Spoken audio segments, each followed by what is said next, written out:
Un arsenal militaire entre les mains de faux militaires. Le présumé gang de malfrats mis hors état de nuire par les éléments de la Légion de gendarmerie du Centre au cours d'une opération de grande envergure. Objectif, assainir Yaoundé, la capitale. La haute hiérarchie de la gendarmerie a prescrit l'opération Tentacule qui nous conduit à mener beaucoup d'opérations de bouclage, des opérations coup de poing et plusieurs patrouilles.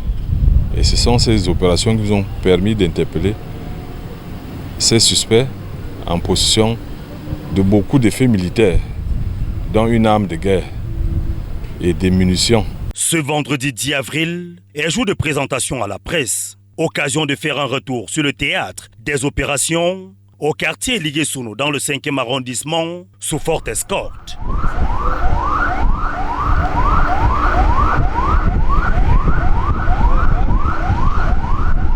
Dans cet immeuble abandonné se trouve un véritable laboratoire du mal. Cet éclaireur nous accueille.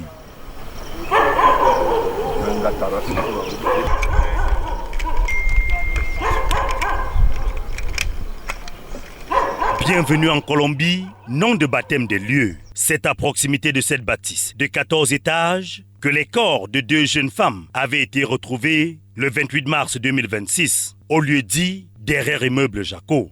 Le colonel Joseph Désiré Nguélé, commandant la Légion de gendarmerie du Centre, envoie un message clair. Je lance un appel aux gendarmes et aux populations.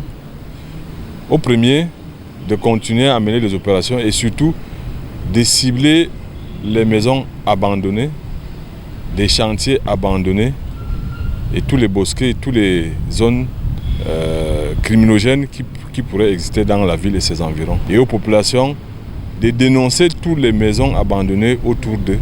La même opération permet aux éléments de la compagnie de gendarmerie de Yaoundé 1er de mettre la main sur un autre présumé gang de trafiquants des stupéfiants.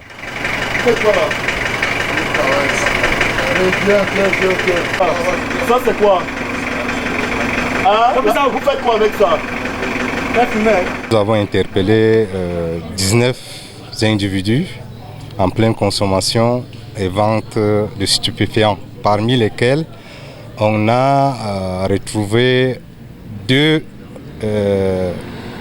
individus qu'on recherchait.